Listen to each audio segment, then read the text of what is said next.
What up, meatheads?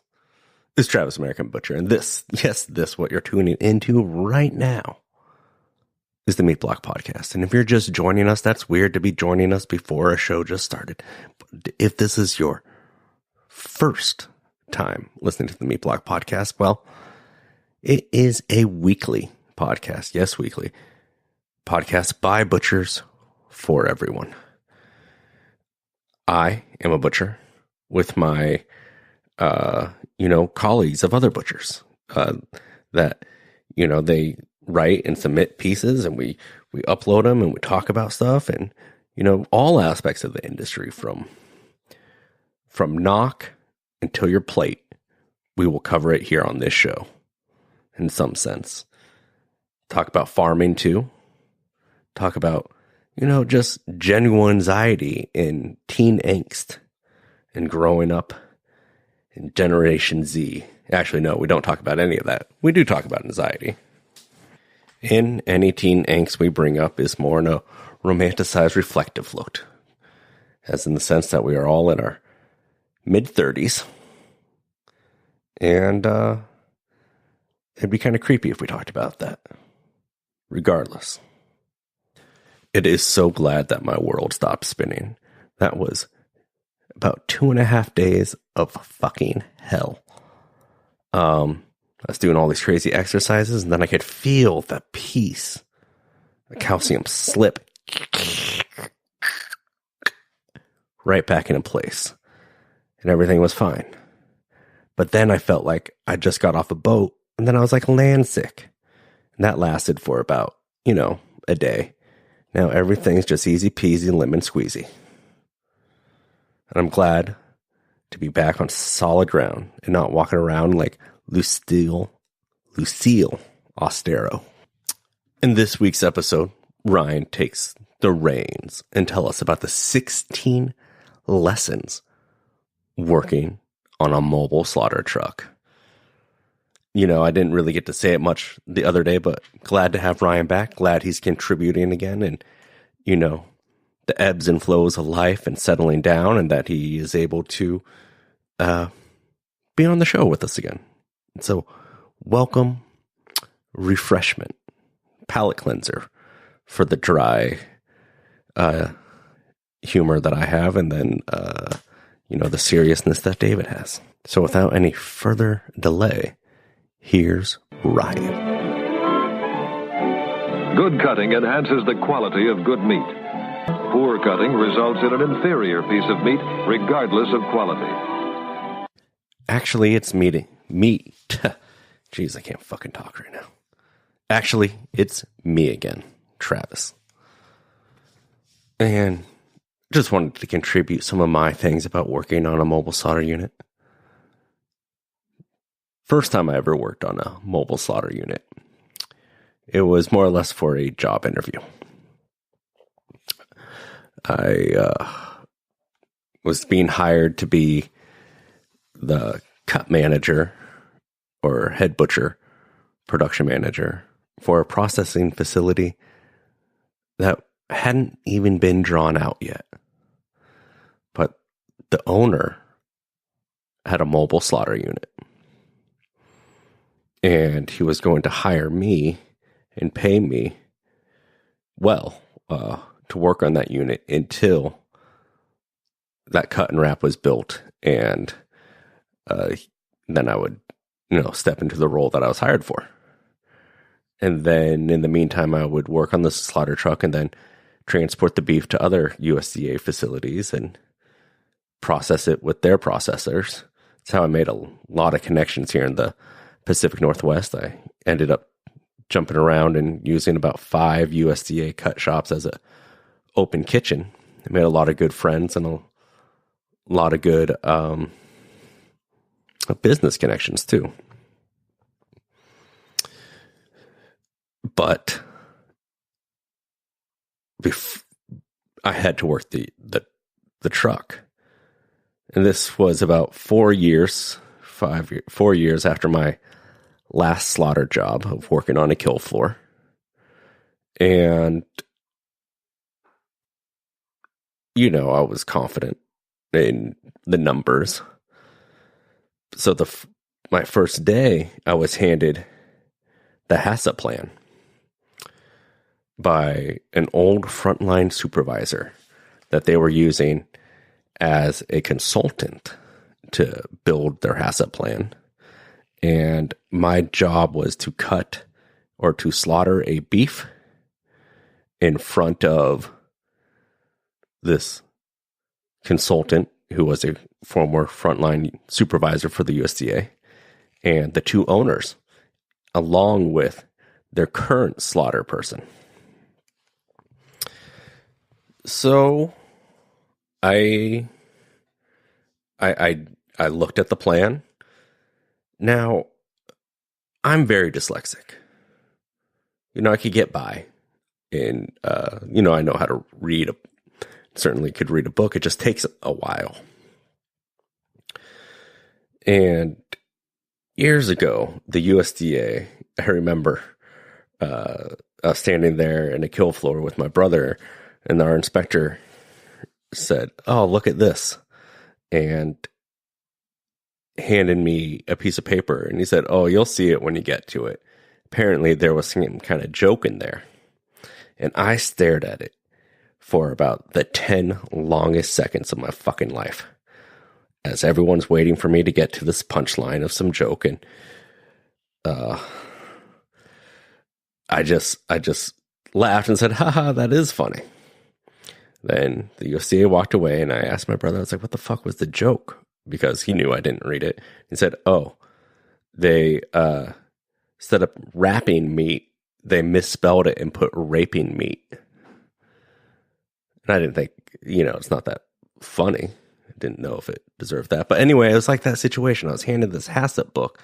Like, all right, just go over this before we get started. Now, if I was handed a HACCP plan now at any place I'd work, I'd take a couple hours, or probably, take a couple days of it, make notes, and then maybe upload it in a Kurzweiler so it could read back to me or something. Standing there in the Pacific Northwest on a muddy farm, wearing an apron that I borrowed that keeps coming untied, reading this HACCP plan, in the rain, and then just like, all right, well, I could wing this. I've been in this industry. I know what to do. And handed it back. And boy, was that exciting. When I started cutting. More on that later. Ryan O'Hearn, everybody. Slaughtery work and slaughter butchery has the characteristic of seeming very morbid and morose from the outside. When we look at slaughter work, it is clear to us that it is the realm of killing and death and passing away of life. How can that be anything but morbid and morose and depressing and dark? Some of us might ask that question. I myself had no idea what the internal experience of being a slaughterman might be like, but I imagine that if I had wondered or speculated about it as a younger man, I would have seen the work as potentially very unappealing.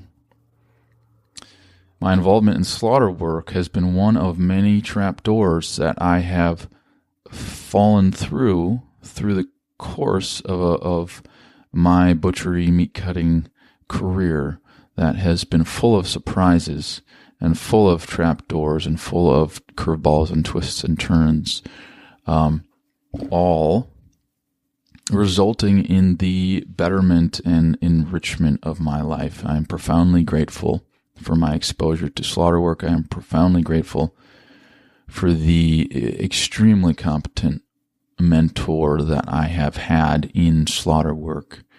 And what I will outline here are a few of the lessons that I have learned from the inside, from my internal experience within Moble slaughter work. Now, most of these lessons I have learned from direct observation. When two people are working together side by side, in a situation such as this, they have to move as one mind, which means they always have to have attunement with what the other person is doing at all times. There's a small space. We work in the back of a trailer, a stainless steel tractor trailer, custom-built butcher truck. It is a small space with very real risks of danger, only the very beginning of which being that we have a knife in our hands almost at all times. There are many dangers involved in this situation, carcasses falling, etc. So there is a great amount of attunement with what your partner is doing in the situation that lends itself to optimal work conditions and optimal flow. There are certainly times here and there when my boss would verbally give me tips and show me how to do things better. But most of the process is a process of observation of body language and learning by osmosis that occurs.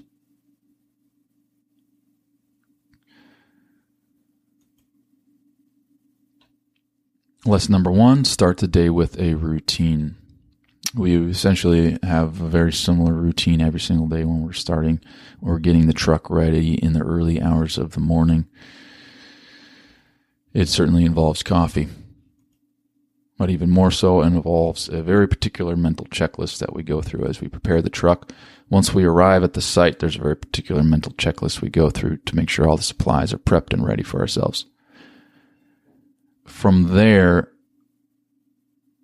is sharpening of the knives that occur, gathering of information about whether the farmer wants to keep their offal, the internal organs of the animals, or not. Maybe one or two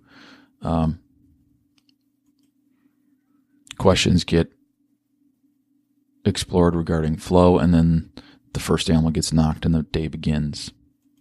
Everything gets set up the same way for each species of animal every single time. The knives get sharpened, my boss rolls a cigarette, and it's time to go. That routine gets us focused into the right frame of mind necessary for the job. Lesson number 2, eat like a Spartan. My wife never understood this one when I would explain that we really don't eat very much on the truck. In fact, we don't eat at all most days. We do an 8-hour shift of killing and dressing out animals. At the end of that 8 hours, we pack everything up, clean everything up, and often we'll eat something on the way on the drive home from the farm site that we have visited that day. Eat like a Spartan. One of the goals of one of the hallmarks of successful marathon-style butchery work, which means not just marathon for an 8-hour day, but it means across the course of years and years. My boss he's in midlife now, and he's been doing this since he was very young. He refers to himself as being born on the kill floor in his dad's slaughter facility, and he was able to dress out and kill and dress out and cut animals from the time he was 14 years old. He could do the whole process when he was 14 years old. So this would be the marathon-style butchering work, which is how do you survive at this work and keep moving forward for decades and decades and decades. And that is the wisdom of working with a mentor like this. So eat like a Spartan. What that means is keep an even keel. Keep an even keel. Avoid swinging high and low in your energy levels. And maintain as consistent energy levels as you can as possible throughout the course of the day. Avoid the fogginess that comes from big spikes of insulin that are associated with carbohydrate meals throughout the day. Eat just enough to sort of get a trickle of hydration and nutrition, and that will set the scene for the best pace of work and the calmest body of work and the calmest mind of work, which is ultimately the factor that will result in a successful day and a successful career. Number 3, learn to keep your knives in good condition. This is a huge topic, how to keep your knives in the right condition, but it is certainly a foundational principle for all of the best meat cutters and slaughtermen. They have a strong ability to grind sharp bevels into their knives and to keep their knives relatively well maintained and sharp throughout the course of the day. Now, on the slaughter truck, we're cutting through hide, we're cutting through hair.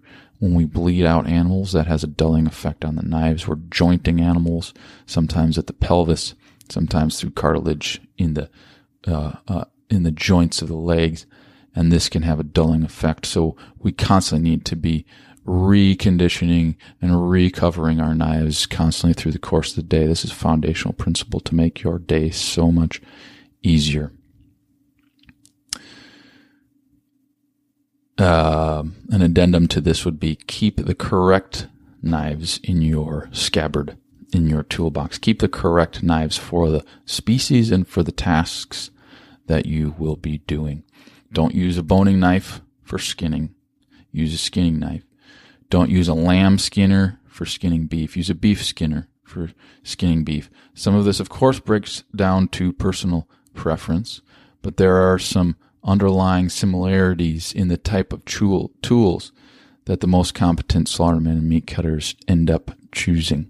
Of course, there's slight variations. Some guys might prefer a 5-inch boning knife. Other guys might prefer a 6-inch boning knife. But they still, by far and away, will choose a boning knife for certain tasks and a lamb skinner for other tasks and a beef skinner for other tasks.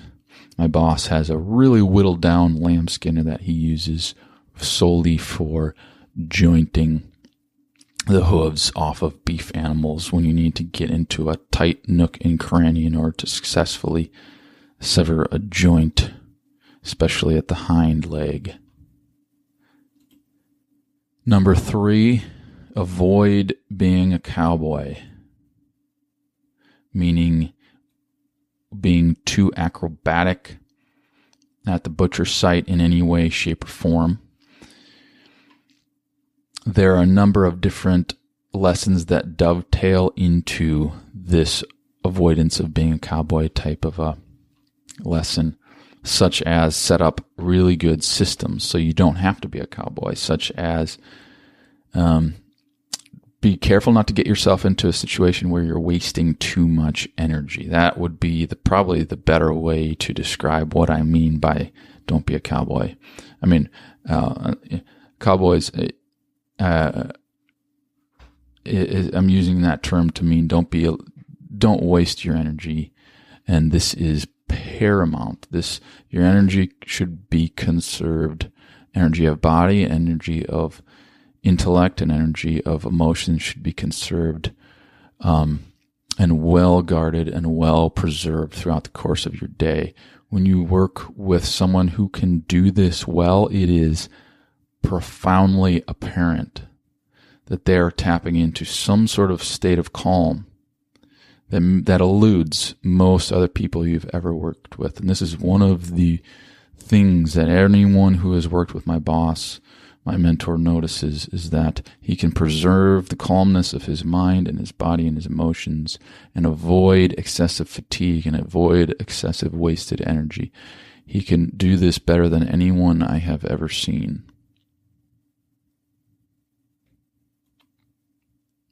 There are many situations where there might be wild animals. As such, my boss opts out from trying to waste too much of his energy on these animals.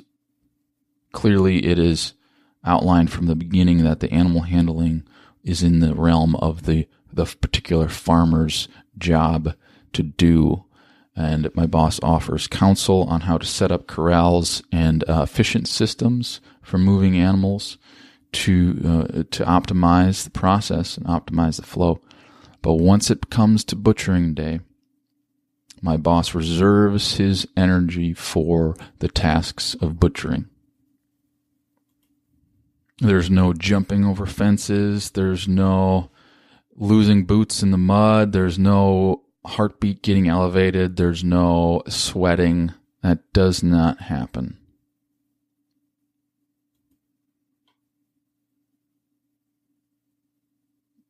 Lesson number 5, create incentives for farmers to make your job as a butcher, to make your job easier.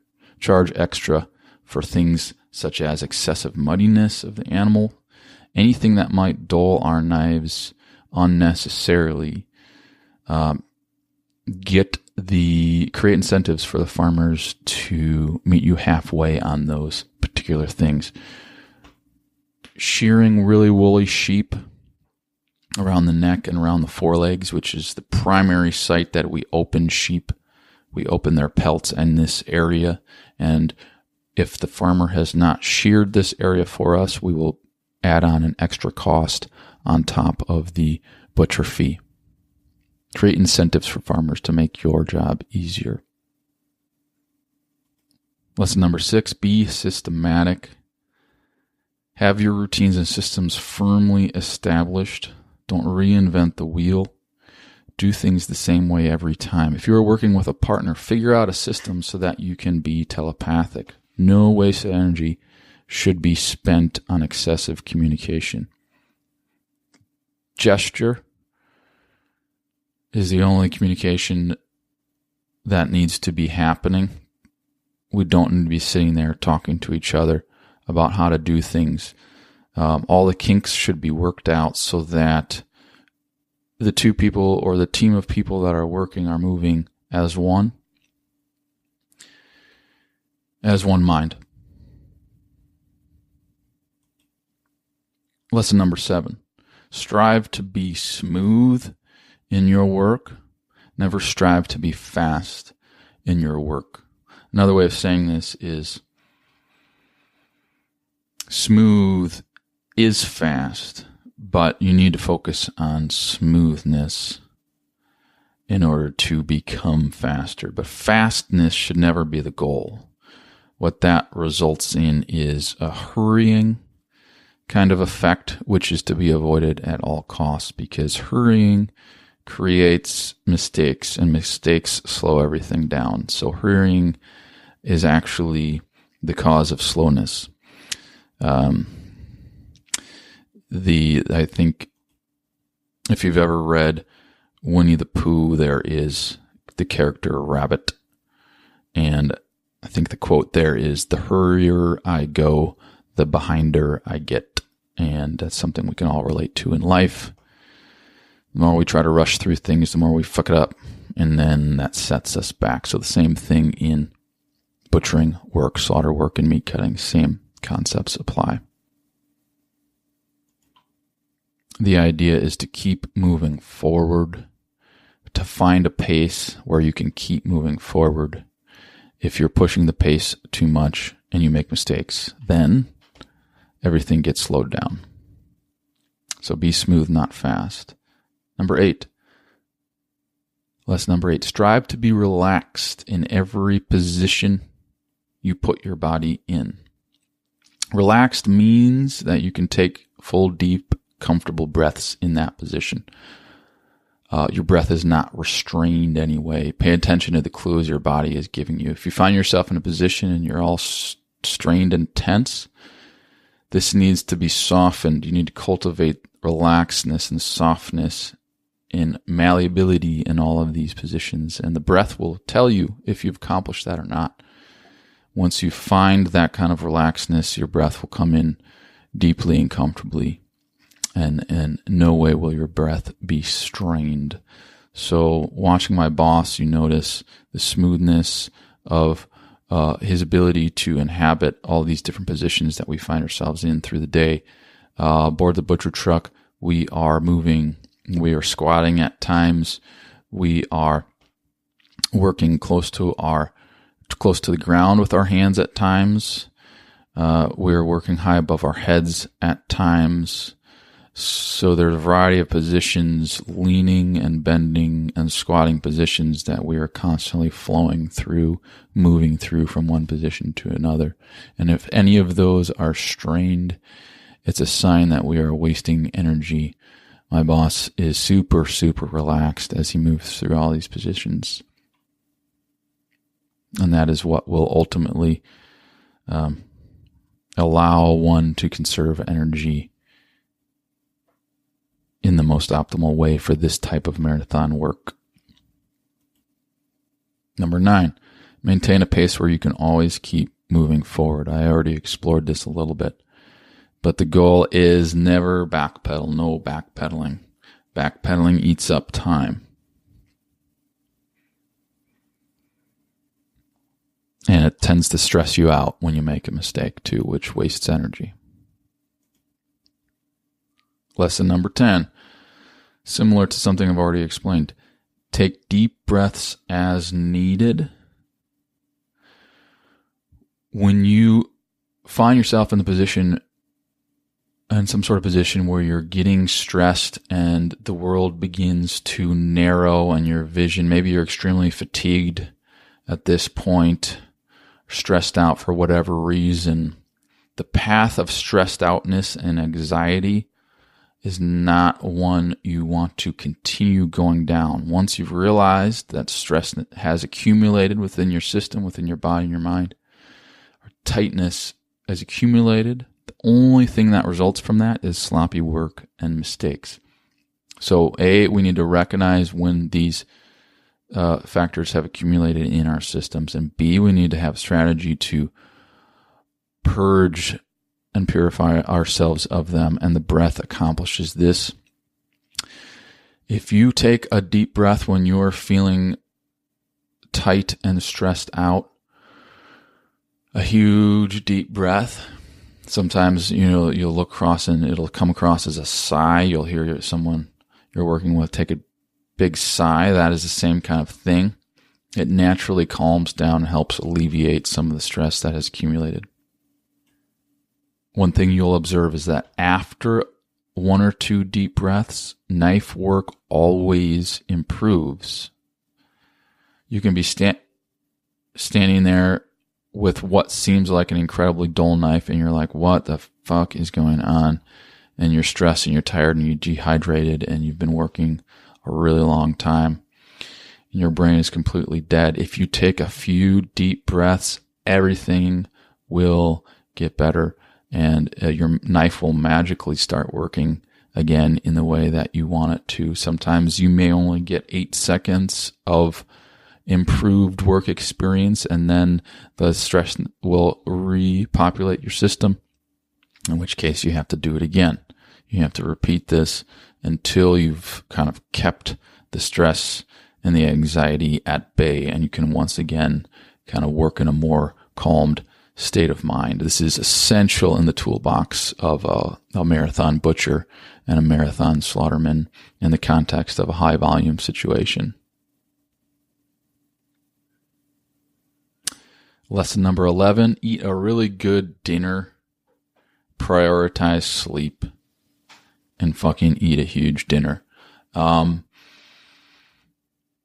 Eating a really big dinner goes hand in hand with eating Spartanly throughout the day, because we have to recover our system at a certain point. We have to prioritize the resting and recovery and rejuvenation of our systems at a certain point, which means after the workday is over, we have to eat a shit ton of food, and then we have to get really good sleep too.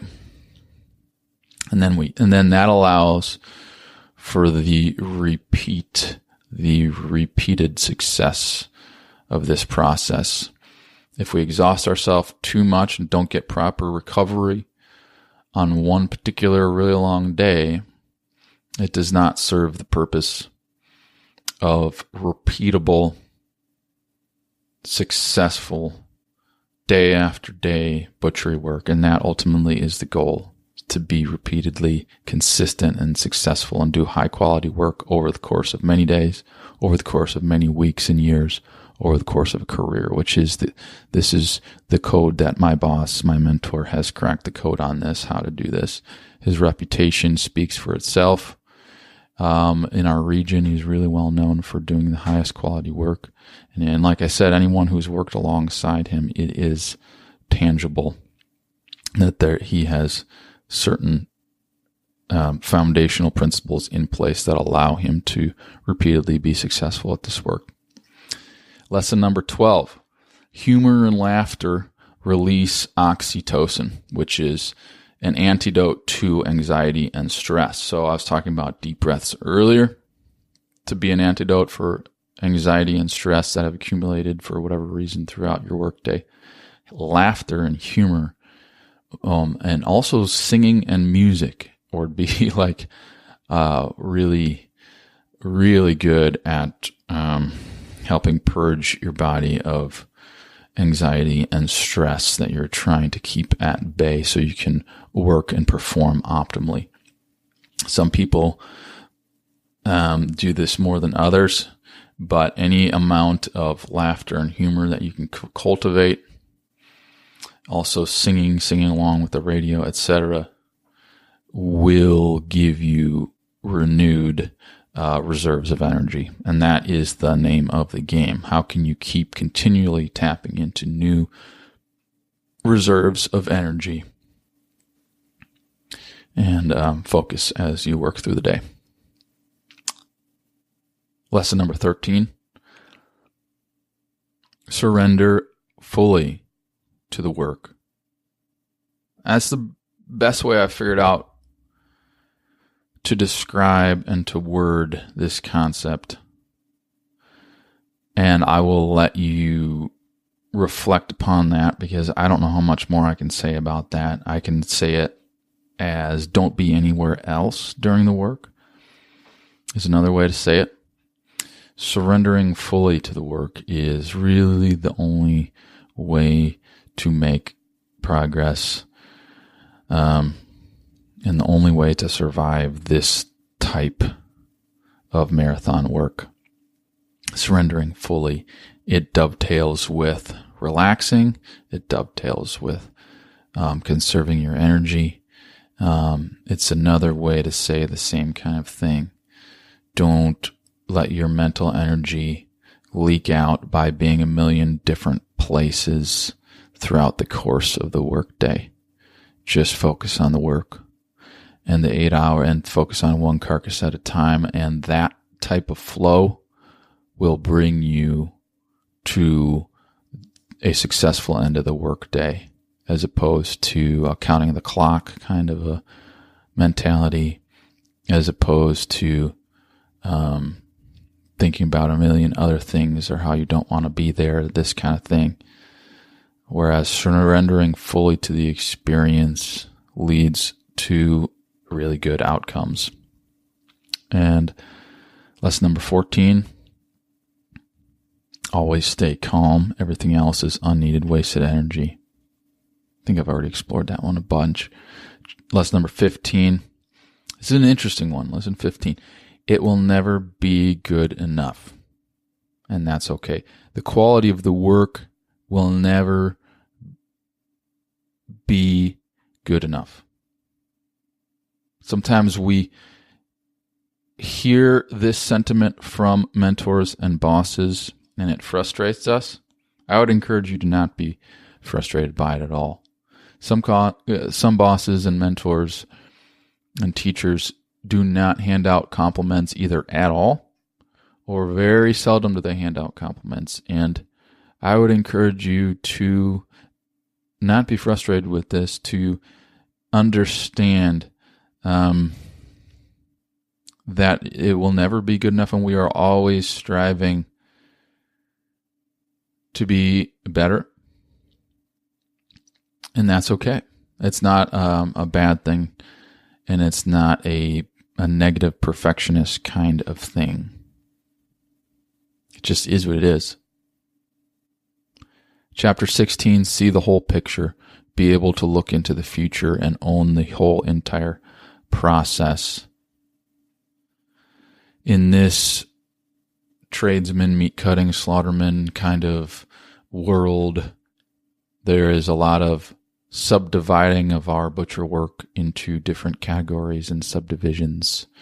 And the epitome of that would be in packing houses, where every task is broken into, every process is broken into individual tasks with individual operators performing each of those tasks. The work I've been involved with alongside my mentor on the truck is the antithesis of that. It is a full, comprehensive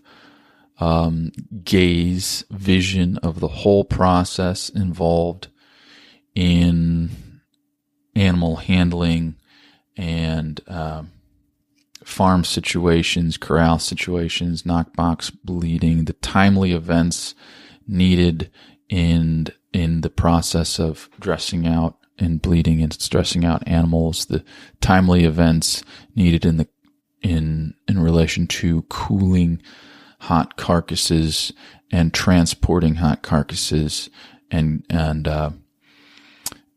the various enzymatic processes that unfold, the various cooler and microbial considerations that need to be looked at and dialed in for the aging and cooling process to be successful on these carcasses, and the cutting instructions for each particular carcass, and the way everything flows downstream is looked at very clearly in this kind of a system. See the whole picture.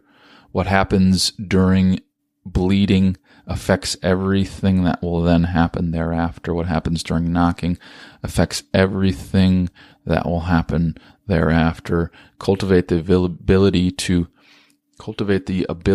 look into the future and see what your actions before knocking, during knocking, after knocking, how your actions will affect the subsequent stages of the process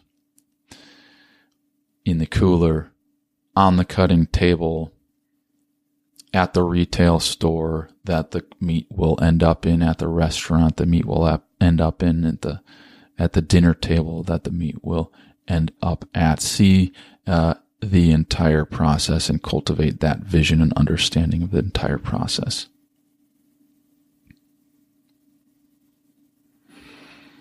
Hopefully you enjoyed this segment. Ryan O'Hearn here. You can contact me at Gather and Break on Instagram if you would like.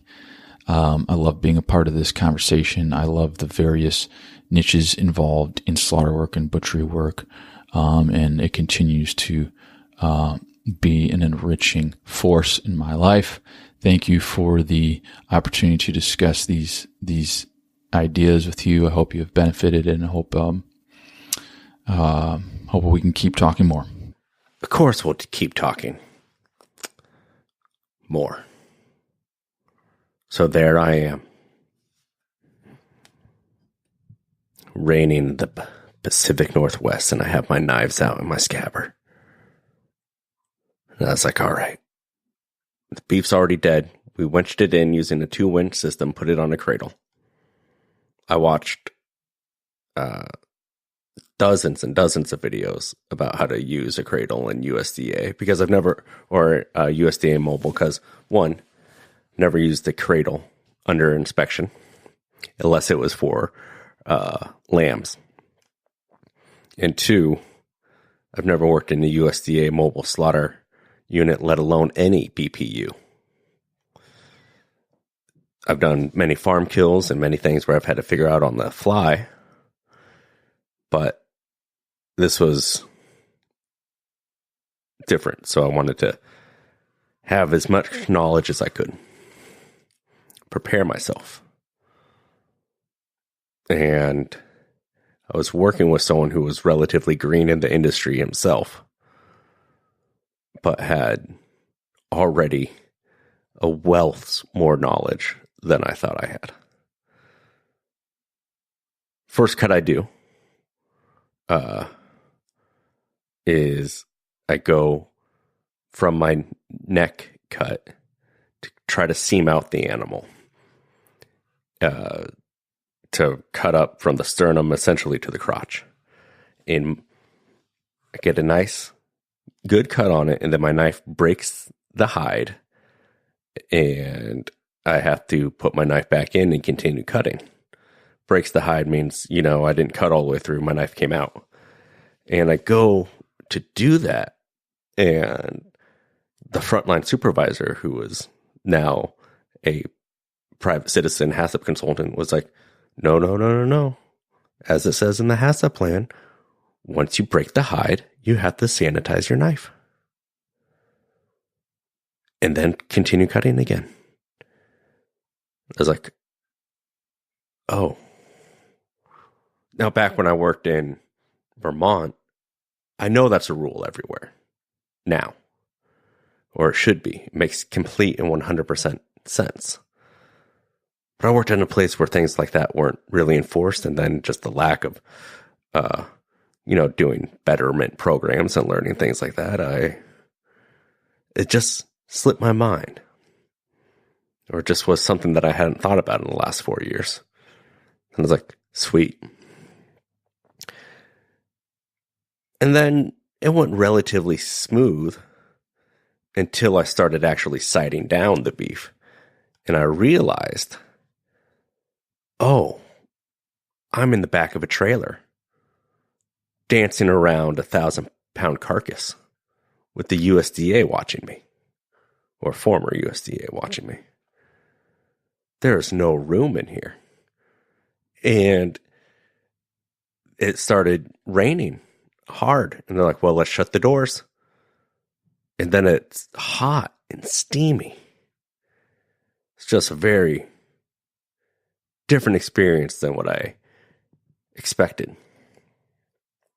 I used to pride myself that I could, run a beef by myself from knock through a gravity-fed line, doing every single station, from knocking it, wheezing it, bleeding it, jointing off the legs, using the landing rail, opening up the hide, pulling the hide, eviscerating it, and trimming it and pushing it in the cooler, and all by myself in under 20 minutes. I worked in the sense that when I got to the split station of beef, that I had 2.5 minutes to gut it and split it. When the hide puller went down, I could skin out a whole beef still and not keep that, and have that station moving where it's not backed up. And it took us over 2 hours to process that one beef. And here I am asking for the money I'm asking to run a business that isn't developed yet. And it was awful and painful. Now, the USDA said I did, or the consultant said I did great. I ended up getting the job. But I was my own worst critic, and I took a lot of things away from that experience. One, ask questions and sit back and just be like, I want to watch you guys do it once and then go in. Anyway, that was years ago. Years ago, thankfully. But those situations happen very often. Now the answers seem so obvious. But in that moment, when you just like, oh, aha, that makes so much sense. There's going to be many of those in your life. It reminded me, I don't know how this happened, but my teammate, Kevin McCann, we were practicing, cutting for this competition that's coming up in 2020. And he was telling me about how someone he knows, like, look at those veins on a pork. Those are like the very close lane veins on my leg. And he's like, wait a second. They just call them very close lane. God damn it. I don't know. Keep your knife sharp and live in the margin. Hey guys, if you want to support the show, the best way to do that is to like, subscribe, and review us on iTunes. Please tag us in social media and introduce more people to the show. If you want to support Butchers of America, you could check out our GoFundMe, and you could also become a member of the Butchers Guild, which I am a proud card-carrying member of. And people are always like, Johnny Valley said this to me. He's like, man, what I would give to be in the room with you guys talking about the Team USA when we're, some candid pictures were taken of us practicing. And if you want to be in the room with us during that point, some of our practices are going to be open up for guild members. So just know that. Become a member of the Butchers Guild USA and Butchers Guild in general. And please support us by all those previously mentioned things. Thank you again, Ryan, and welcome back. And even though I said it once, keep them knives sharp and live in the margin.